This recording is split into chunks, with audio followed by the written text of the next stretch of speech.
Bismillahirrahmanirrahim. Assalamualaikum warahmatullahi wabarakatuh.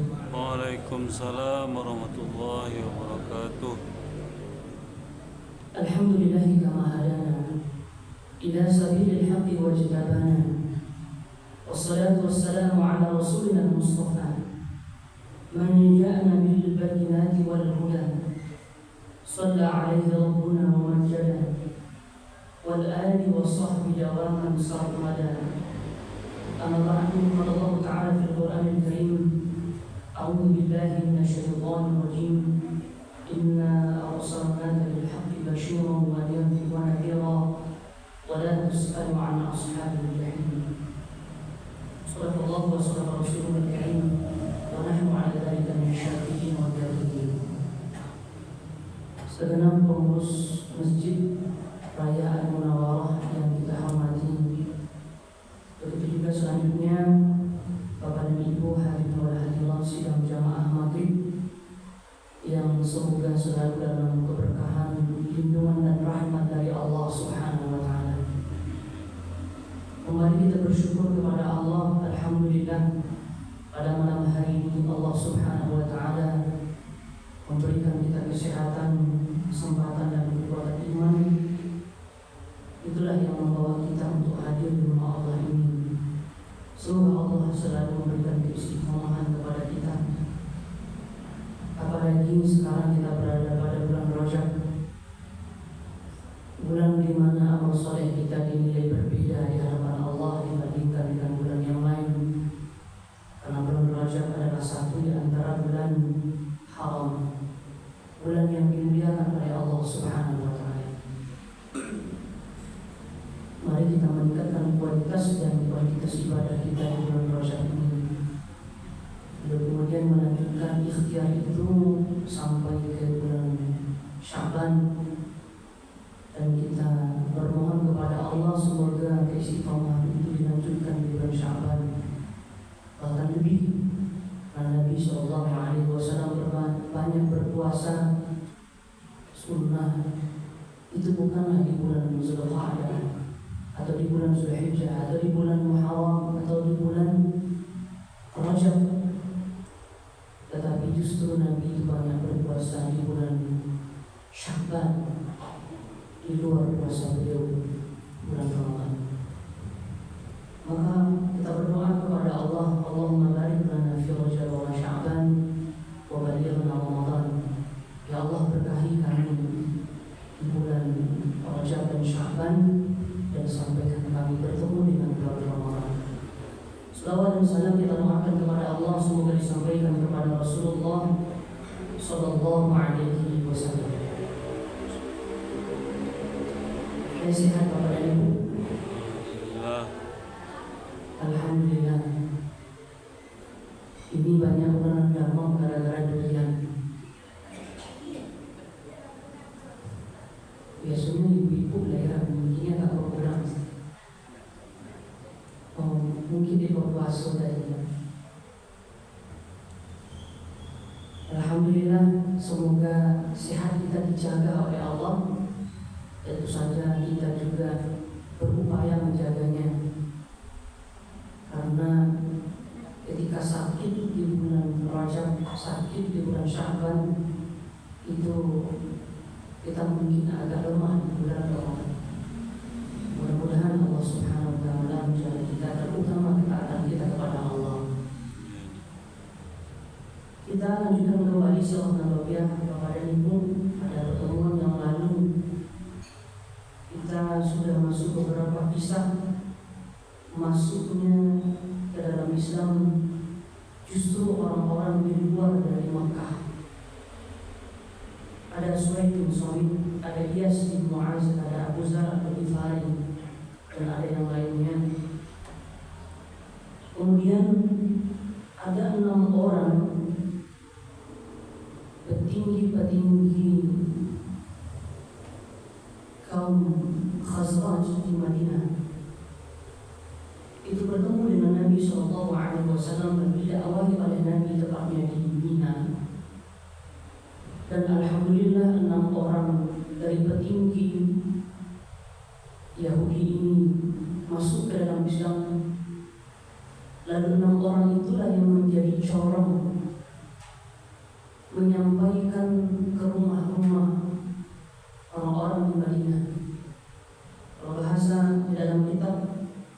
Rahiqul Makhtum ini.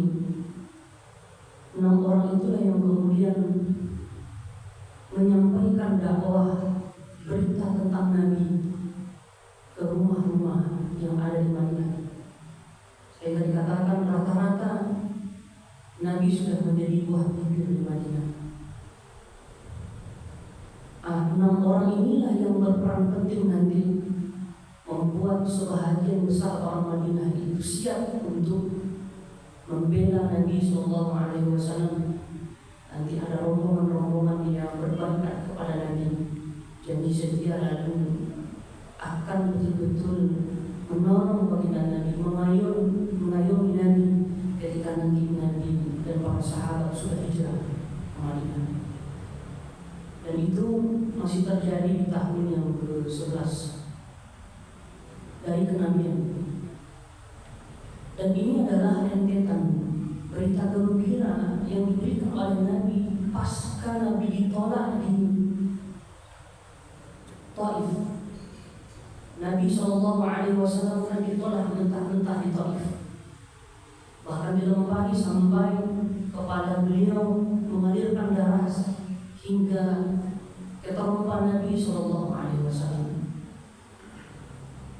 Dan ketika Nabi sudah kembali ke Mekah, justru orang Mekah tidak ada yang kemudian bertambah beriman. Justru yang memberikan kabar gembira lebih di hati Nabi itu adalah orang-orang di luar dari kota Mekah. Sampai kemudian di tahun ke-11 dari kenabian itu Nabi menikah dengan Siti Aisyah. Pasca meninggalnya Siti Khadijah tahun 10 Hijriah, kemudian Nabi menikah dengan Saudah, dan tahun ke-10 itu juga ke Taif. Kemudian di tahun ke-10 itu lanjutannya, dan selang 1 tahun lamanya Nabi menikah juga dengan Sayyidah Aisyah. Dan waktu itu umur Sayyidah Aisyah 6 tahun. Lalu kemudian Nabi baru serumah dengan Sayyidah Aisyah ini ketika sudah hijrah ke Madinah, tepatnya di usia 9 tahun. Jadi habis menikah tinggal masih dengan orang tua masing-masing. Siti Aisyah itu masih tinggal dengan keluarganya. Lalu Bapak Ibu yang dimuliakan Allah Subhanahu wa Ta'ala, tentu saja pernikahan ini sekaligus juga menjadi obat dan puncak obat yang dilakukan oleh Allah Subhanahu wa Ta'ala kepada baginda Nabi adalah Isra dan Mi'raj. Dan pas pula di bulan Rajab. Omong khilaf pada ulama, ada yang mengatakan 10 kenabian, ada yang mengatakan 11 kenabian, ada yang mengatakan 12 kenabian. Dan khilaf itu tidak menguatkan satu sama lain, cuman bulannya ini yang dikuatkan bulan Rajab. Dengan pertimbangan bahwa bulan Rajab itu kan dijemput sholat. Dan ketika perpindahan Ka'bah, perpindahan kiblat dari Ka'bah, dari Baitul Maqdis ke Ka'bah, itu terjadi di bulan Sya'ban tahun kedua Hijriah. Kata para sahabat yang membawakan hadisnya, dulu Nabi bersama para sahabat sejak perintah sholat itu ada, menghadap ke Baitul Maqdis itu selama 16 bulan. Kalau dulu ke belakang itu pas di bulan Rajab tepatnya. Tapi tahunnya ini yang khilaf. Nah, Bapak Ibu yang dimuliakan Allah Subhanahu wa Ta'ala, sebagaimana kisah Isra dan Mi'raj itu sudah kita ketahui bahwa Nabi diisrakan, diperjalankan dari Masjidil Haram menuju ke Baitul Maqdis, Masjidil Aqsa. Kemudian dari Masjidil Aqsa Nabi dinaikkan ke atas Sidratul Muntaha sampai bertemu kepada Allah dengan Allah Subhanahu wa Ta'ala dan menjemput perintah sholat. Apa yang dapat diambil dari situ? Bahwa puncak obat dari segala kesedihan itu adalah mi'raj kepada Allah Subhanahu wa Ta'ala. Nah, kalau kita flashback lagi ke belakang, sejak Amul Husni, tahun kesedihan dari baginda Nabi SAW untuk kemudian kita ambil hikmah-hikmah untuk menjalani kehidupan dari apa yang dicontohkan dari sirah nabawiyah itu. Tahun ke-10 bulan Rajab meninggal paman Nabi Abu Thalib yang menjadi tumpuan Nabi, yang membela Nabi. Itu yang membuat orang Quraisy masih syakar kepada Nabi. Selang beberapa bulan, 2 bulan, ada yang mengatakan 2 bulan, ada yang 3 bulan, tepatnya di bulan Ramadan di tahun yang sama sebelum kenabian, meninggal Khadijah. Beruntun. Kesedihan itu berlipat ganda meskipun Nabi sudah menikah dengan Saudah di tahun ke-10 itu, tepatnya di bulan Syawal. Jadi selangnya hanya 1 bulan. Meninggal Khadijah lalu menikah lagi Nabi dengan Saudah di bulan Syawal. Dan ini membantah juga ada persepsi bahwa di bulan Syawal itu tak boleh menikah. Ada persepsi nikah itu udah baik di antara 2 khutbah, hari raya Idul Fitri dengan Idul Adha. Nah, ini membantah semuanya. Justru Nabi menikah dengan Saudah di bulan Syawal. Kemudian nanti 1 tahun berikutnya Nabi menikah dengan Siti Aisyah juga di bulan Syawal. Beda 1 tahun, tahun ke-11 kenabian. Namun sebelum itu berlipat gandanya kesedihan Nabi itu. Memang tidak ada lagi tumpuan Abu Thalib dan Siti Khadijah, itulah tumpuan selama ini. Sementara itu meminta bantuan ke Taif tetapi ditolak mentah-mentah, bahkan disakiti, dilempari. Tidak ada lagi harapan. Dari titik ini, Bapak dan Ibu yang dimuliakan Allah Subhanahu wa taala, Allah seakan-akan mengajarkan Nabi sampai ke titik puncak dan berkesimpulan, jangan gantungkan diri kepada manusia. Padahal dalam pemikiran Nabi di saat itu, orang Taiflah yang paling layak untuk diminta tolong. Ketika situ tidak ada lagi tumpuan untuk. Tetapi justru Nabi salah dalam menilai. Orang yang dikira lembut itu justru kerasnya minta ampun. Sehingga berlipat kesedihan Nabi. Sudah tahun kesedihan, tidak ada kesedihan yang memuncak sebelum itu dibandingkan dengan kesedihan Nabi di tahun itu. Lalu mari kita lihat cara Allah mengobati hati Nabi itu, tahapannya. Setelah Nabi sampai ke titik puncak, tidak ada lagi pertolongan kepada manusia, tidak menggantungkan diri kepada manusia. Allah Subhanahu wa ta'ala memberikan pertolongan itu ketika ada awan-awan, atau lebih lanjutnya itu ketika ada sekelompok jin yang kemudian mencuri pendengaran, mendatangi Nabi yang sedang membaca Al-Quranul Karim. Justru jin itulah yang kemudian masuk ke dalam Islam. Dan hal itu diungkapkan oleh Allah Subhanahu wa ta'ala sebagaimana kita sudah bahas saat itu, sehingga menjadi obat bagi Nabi SAW. Obat itu datang dari sesuatu yang tidak terlihat oleh Nabi. Sehingga apa? Mungkin saja dengan kesabaran yang kita miliki, apapun cobaan yang datang itu, baik dalam kehidupan maupun dalam dakwah, mungkin yang menolong kita itu sesuatu yang tidak bisa kita lihat, yang Allah datangkan untuk kita, yang kita mungkin tidak pikir sebelumnya. Tapi Allah mengobati hati Nabi dengan cara itu. Lalu kemudian Nabi kembali, meskipun pembantu Nabi Zaid itu merasa heran, kenapa kok Nabi masih mau kembali padahal sudah diperangi di Makkah, kok masih mau kembali. Tapi Nabi katakan, menguatkan hati Zaid bahwa bukankah sudah banyak pertolongan-pertolongan sejak kita dilakukan tidak baik oleh orang Taif? Dan itu yang membuat Nabi yakin. Dan memang ada kaum yang membantu Nabi sampai Nabi kembali ke tempat kediaman. Bisa sholat, bisa tawaf, bisa beribadah di Ka'bah, lalu kemudian kembali ke rumah beliau.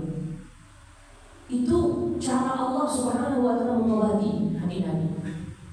Lalu kemudian dakwah Nabi meskipun tidak diterima oleh orang-orang yang datang haji di tahun ke-11 kenabian itu, ketika didakwahi di tahun haji, di tahun yang sama, di tahun ke-10 itu.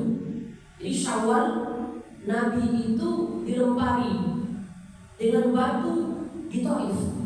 Lalu setelah Syawal bulannya Zulqa'dah, bulan haji. Langsung Nabi dakwahi orang-orang di bulan haji, bulan Zulqa'dah, Zulhijjah. Tapi tidak ada yang mau masuk ke dalam Islam kabilah-kabilah itu. Justru orang-orang yang kemudian datang satu persatu kepada Nabi yang berasal di luar dari kota Mekah, yaitu di Yathrib, Madinah, di antaranya Abu Dzar Al-Ghifari, itu kemudian datang dan mengucapkan keislaman di hadapan Nabi. Tentu saja itu membuat pengobat kegundahan hati Nabi bahwa pertolongan Allah semakin terlihat, sampai ke 6 orang yang menjadi corong Nabi untuk sampainya berita minimalnya tentang Nabi ke Madinah. Itulah yang membuat nanti ada baiat, berombongan orang Madinah itu datang berbaiat ke Nabi. Tentu saja itu mengobati berikutnya, tambah kemudian menikahnya Nabi dengan Sayyidah Aisyah. Jadi menikah itu rupanya menjadi obat hati. Ya, kalau ada yang ditinggal dari pasangan hidup, jadi menikah itu adalah satu jalan untuk mengobatinya. Selagi masih mampu, maka menikah itu lebih baik, karena hati yang mudah itu akan terobati. Kalau sudah engkau rasul alam itu kecil orang kaya aku karena mau ibu lebih dulu meninggal daripada bapak. Ya, kami ketika usia baru tamat SMP berapa umuran 3 tahun, 2 hari meninggal ibu. Kemudian kata ayah, beliau sudah pernah ditinggal oleh ayah dan ibu beliau, sudah pernah ditinggal oleh keluarga, saudara, tapi tidak seleno, kalau masuk kampung kami tidak seleno ditinggal oleh bini. Walau kami kan tidak pernah menjumpa. Mungkin apa ada ibu yang kayak bapak-bapak yang pernah ditinggal oleh istri. Agak yang muda Nabi ditinggalkan, kan ada anak dari pernikahan Nabi dengan Siti Khadijah. Nah, lalu kalau dilihat dari kacamata itu, maka menikah lagi itu adalah satu di antara obat. Tapi rupanya obat-obat yang sudah diberikan Allah untuk menenangkan dan menguatkan Nabi, tidak hanya manusia yang bisa dilihat, tapi juga ada malaikat, ada jin. Malaikat kan yang menawarkan pertolongan untuk menghancurkan bukit-bukit yang di Taif itu, ditemui oleh malaikat Jibril bagi Nabi. Jadi ada sosok gaib, kemudian ada manusia yang terlihat yang kemudian memberikan, menguatkan bagi Nabi. Tapi ternyata puncaknya bukan itu. Puncaknya adalah ketika Nabi diisrakan dan dimi'rajkan oleh Allah Subhanahu wa Ta'ala. Setelah itu nanti sudah pertolongan Allah, Islam itu semakin diterima dan kuat, bukan di Mekah, tetapi justru orang Madinah yang menawarkan pertolongan kepada baginda Nabi Sallallahu Alaihi Wasallam. Kalau kita lihat Bapak dan Ibu lebih sedikit hikmah dari Isra dan Mi'raj itu. Nabi meskipun tujuan utamanya di bulan Rajab itu, Nabi menjemput perintah sholat. Dan itu tentu saja sudah ada keimanan yang disampaikan. Awalnya kan 50 untuk sholat. Setelah itu dikasihkan Nabi Musa, tidak mungkin orang itu sudah sampai dinego sampai kalimu. Pas sampai di titik limo, Nabi Musa masih nyampaikan nego kalian. Tidak, ini masih berat untuk umat. Tapi apa kata Nabi, lah malu mau nego. Dari 50 menjadi 5, berapa persen itu? 1 banding 10 kan? Dikurangi. Ya. Jadi malu, sudah dikatakanlah 5 itu. Nah, ada hikmah di situ. Kenapa kok Nabi untuk bisa mi'raj ke Allah itu mesti ada Isra dulu? Di antara hikmah yang bisa diambil, di antara hikmah-hikmahnya adalah bahwa Nabi SAW, kalau Isra itu kan perjalanan vertikal kan? Yang mendatar itu vertikal, horizontal. Perjalanan mendatar horizontal, lalu perjalanan vertikal ke atas itu vertikal, coba ya. Nah, kenapa tidak langsung saja Nabi melakukan perjalanan yang vertikal itu menuju Allah dari Masjidil Haram?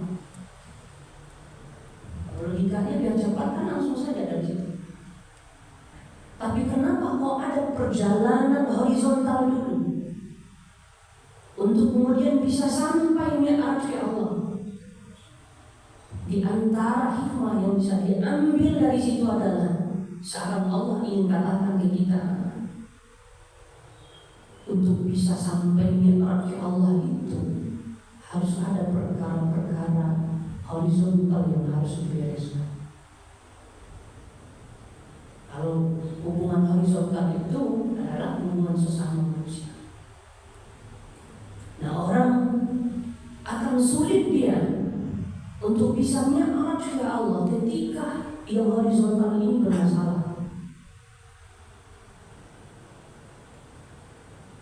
Dan kalau dilihat dari pesan-pesan Rajab kemudian sampai ke Sya'ban, nanti targetnya bulan Ramadan. Satu di antara pesan yang harus dibereskan di bulan Rajab ini, sembari kita kan momennya meningkatkan ketakwaan, kuantitas ibadah kita. Tapi jangan lupa, rupanya ada yang menghalangi kita itu susah untuk bisa sampai ke Allah itu. Mi'raj itu dengan istilah lain khusyuk di dalam sholat itu. Ketika yang banyak bermasalah hubungan antara sesama. Bahkan Nabi SAW di dalam hadis yang sahih dari Imam Ibnu Majah, ini perkaranya terkait dengan bulan Sya'ban. Nabi SAW katakan, Inna Allah la yadhalimu fi nisfi min Sya'ban, fi laylatin nisfi min Sya'ban.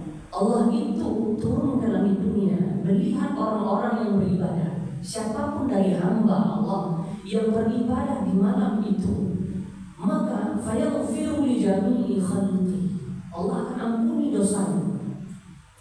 Jangankan yang sunnah, yang wajib saja dikerjakan malam itu, dan terhitung sejak terbitnya matahari sampai terbenam, sampai di pagi hari habisnya malam itu.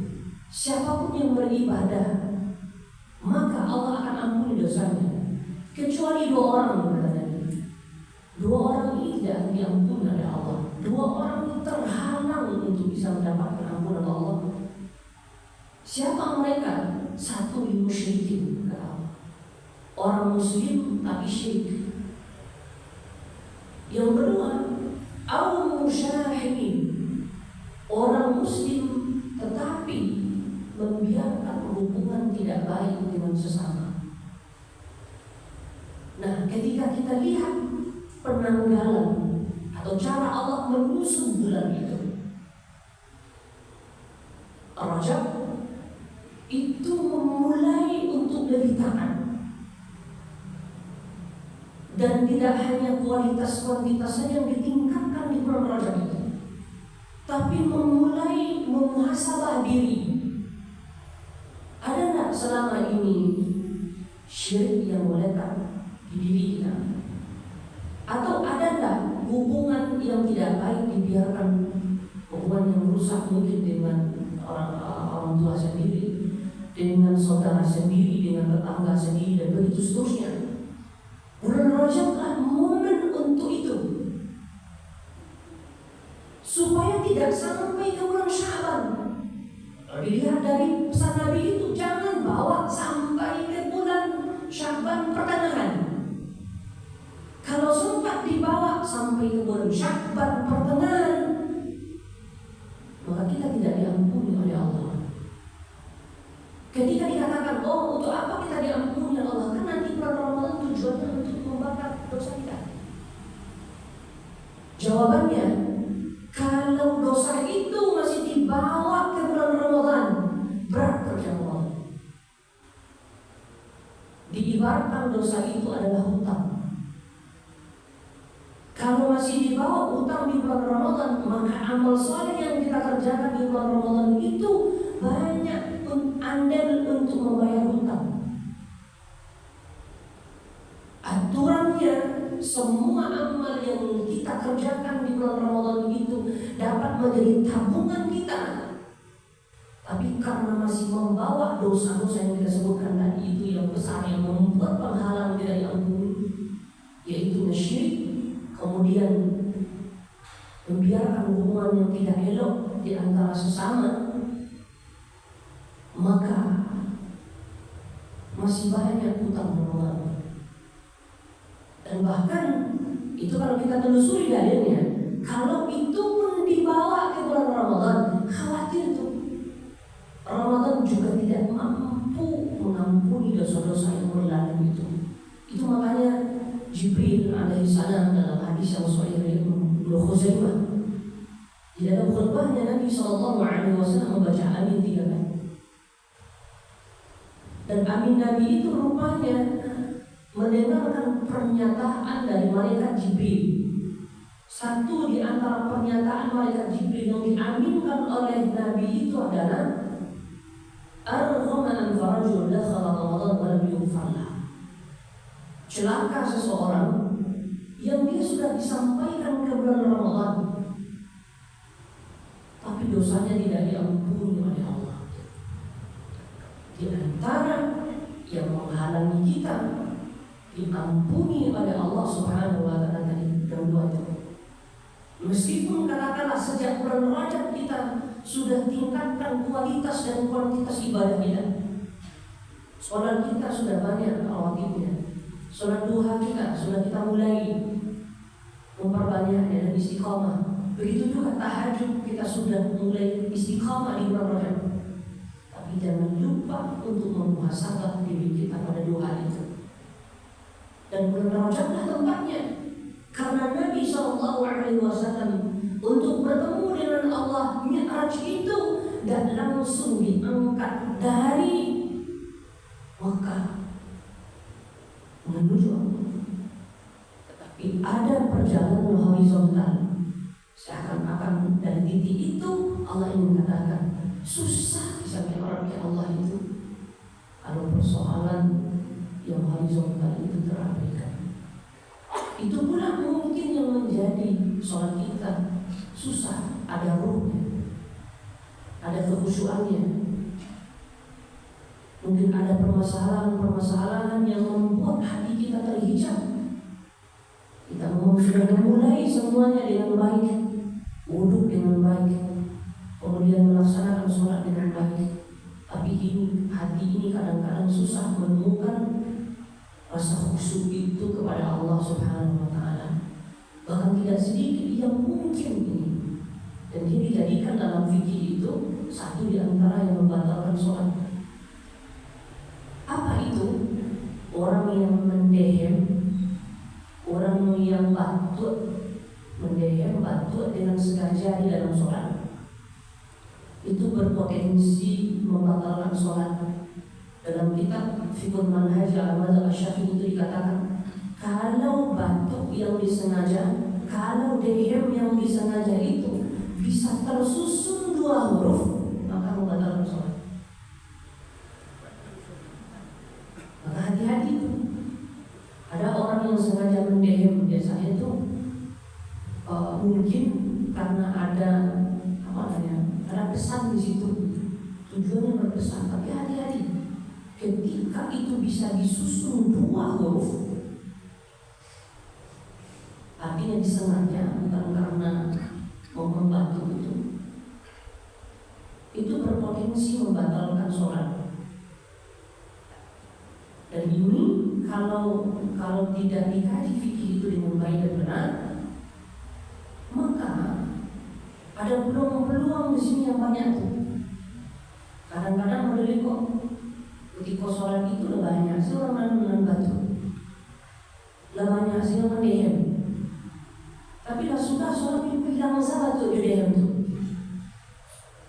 Jangan dikira imam itu tidak tahu mana yang batu dibuat-buat, mana yang dehem dibuat-buat, mana yang tidak dibuat-buat itu. Karena alam bawah sadar kita sama. Mereka itu mengetahui itu. Dan dari didik sholatnya adalah jangan sampai gara-gara itu sholatnya menjadi rusak. Karena keadaannya dari fikih begitu. Ketika batuk dan dehem yang disengaja itu bisa disusun 2 huruf, berpotensi membatalkan sholat. Boleh dibaca itu dalam kitab fikih. Di antaranya kitab Fiqhul Manhaj al-Madzhab Asy-Syafi'i. Tahu di dalam kitab Al-Majmu' Syarah Al-Muhazzab, di kitab panjang dalam mazhab Syafi'i itu. Nah, dan mungkin bisa jadi ruh sholat kita itu tidak ada ketika cara kita mendatangi rukun sholat itu kurang pas. Nah, ketika kita cara mengerjakan sholat itu kurang pas, di sini kan sudah ada kajian fikih ibadah 1 kali seminggu, sekali, 4 kali sebulan. Dia begini, ketika rukun sholat yang bermasalah, maka itu menjadi andal sah atau tidaknya sholat. Ada 13 itu dalam mazhab Syafi'i, atau ada 18 yang kemudian memisahkan tumaninah dari rukuk, yang tidak sujud dan duduk di antara 2 sujud itu. Jadi 18. Nah, perkara rukun ketika diabaikan itu menjadi andal sah atau tidaknya sholat. Tapi kemudian perkara sunnah ketika diabaikan itu menentukan kepada bobot sholat. Kalau digabungkan seluruhnya itu nilainya mungkin 100 tuh sholat. Tapi ketika ada sunnah yang diabaikan, nah ini di antara sunnah yang terabaikan ini. Ketika takbiratul ihram, mengangkat tangan, itu dalam hadis yang sahih ya Imam Al-Bukhari, itu Nabi mengangkat tangan dan cara mengangkat tangannya sama di 3 tempat. Kalau sholatnya 2 rakaat, 1 ketika takbiratul ihram, 2 ketika mau ruku, 3 ketika bangkit dari ruku. Nah, perawi hadisnya itu menyampaikan kalimatnya dengan begini. Nabi mengerjakan mengangkat tangan ketika mau ruku dan bangkit dari ruku itu fa'ala mithla. Nabi itu mengerjakannya persis seperti mengangkat tangan ketika takbiratul ihram. Nah, dijelaskan kalau hadisnya itu yang ada, Nabi mengangkat tangan itu sejajar dengan bahunya. Nabi mengangkat sejajar dengan bahu. Lalu dalam fikih Syafi'i Syafi'i itu dijelaskan kaifiah ini berupa ijtihad untuk memaksimalkannya dan dari dalil-dalil yang lain. Bahwa telapak tangan ini dihadapkan ke kiblat. Lalu kemudian jari jemari itu direntangkan ke atas sebagaimana nyamannya, tidak dirapatkan dan tidak pula direnggangkan besar-besar. Lalu kemudian dipastikan dia terbuka menghadap ke kiblat telapak tangan. Lalu dalam fikih Syafi'i yang dikatakan telapak tangan itu bagian sebelum jari jemari. Itulah yang dipahami sejajar dengan bahu, sehingga jari jemari itu malah dihadap. Itulah yang diasumsikan sampai ke dalam telinga. Tapi ketika dilihat tempat mazhab, pilihannya karena mereka kembali kepada dalil yang sama, sehingga pilihannya itu sejajar dengan bahukah dengan pemahaman mazhab Hambali dan yang lainnya itu. Orang jari itu dianggap bagian telapak tangan dulu, itulah yang sejajar jauh. Atau dengan pemahaman Syafi'i, bagian telapak tangan itu yang dikatakan sejajar dengan bahu, ini yang dikatakan telapak tangan. Lalu jari jemari itulah yang akan sampai ke telinga, maksimalnya dalam telinga paling atas. Berarti pilihannya sejajarkah dengan bahu atau sejajar dengan daun telinga, bagian bawah, tengah, atau maksimalnya atas. Lebih dari itu nggak ada dalilnya. Nah, dikatakan dalam hadisnya mengangkat seperti ini persis Nabi lakukan juga seperti itu ketika mau ruku. Berarti di bagian atas itu bagian bahasanya mithlahu. Mithlahu ini kajian hadis sama jurang kambang. Dalam kajian takhrid hadis ada istilah mithlahu dan nahwahu. Kalau mithlahu itu ya mana itu atau supaya dua balik. Kurang kambah susah bedanya. Kalau nahwahu itu ada kemungkinan mungkin 90% atau 80% kesamaannya, ada kemungkinan tidak samanya. Nah, ini bahasa yang dipakai oleh sahabat meriwayatkan hadis ini adalah mithlahu. Nabi mengangkat tangan beliau ketika mau ruku dan bangkit dari ruku seperti itu juga. Ketika kami lihat Bapak dan Ibu, kebanyakan orang mungkin memaksimalkan itu ketika takbiratul ihram, pas dibuka sujud atau bangkit dari rukuan itu entah lain kali bukaan dan enggak. Dan kami sudah survei, kami sudah lakukan penelitian sederhana terkait dengan itu. Karena sejak 2017 salah satu fokus kami kajian adalah fikih ibadah di banyak tempat.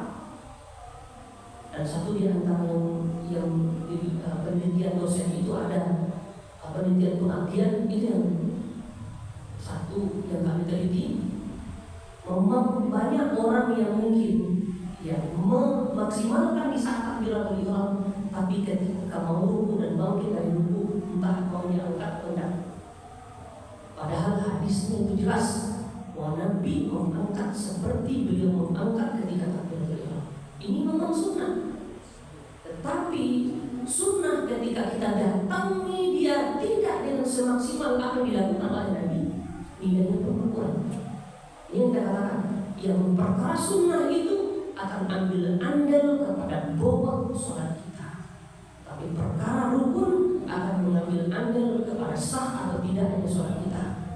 Dan perkara rasa ruh sholat itu adalah kekhusyukan kepada Allah Subhanahu wa ta'ala. Yang satu di antara mempengaruhinya adalah bagaimana ada nggak syirikat yang mereka lihat, ada nggak hubungan yang tidak baik yang dibiarkan dengan sesama. Itu menjadi penghalang, menjadi hijab kita untuk khusyuk beribadah kepada Allah. Dan pesan dari bulan Rajab adalah bulan Rajab ini adalah momentum kita untuk meningkatkan kualitas dan kualitas ibadah kita, dan sembari kemudian muhasabah diri. Ada nggak persoalan-persoalan itu? Kita coba memulai memperbaikinya di bulan Rajab. Mudah-mudahan tidak sampai bawah ke bulan Syawal. Dan kalau begitu cara kita, maka kita berarti bersiap dengan cara yang lebih baik untuk menyongsong bulan Ramadan. Allahumma barik lana fi Rajab wa Sya'ban wa barik lana Ramadan fa'tabi'na صالح الأعمال ترحمون. سبحانك اللهم وبحمدك أشهد أن لا إله إلا أنت أستغفرك وأتوب إليك. والسلام عليكم ورحمة الله وبركاته. Waalaikumsalam warahmatullahi wabarakatuh.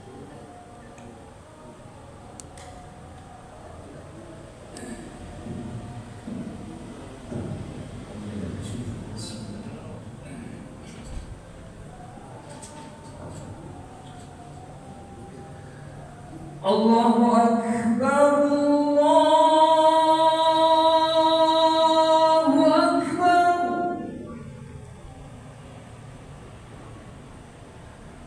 Allahu Akbar, Allahu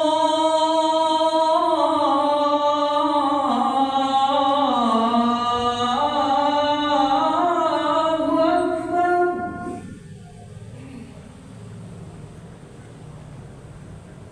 Asyhadu an la ilaha illallah.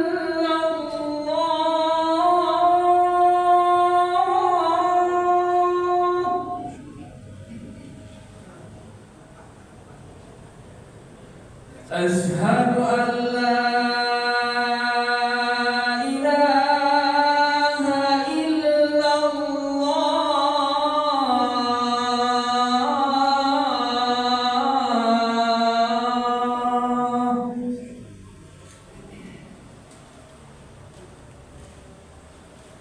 Asyhadu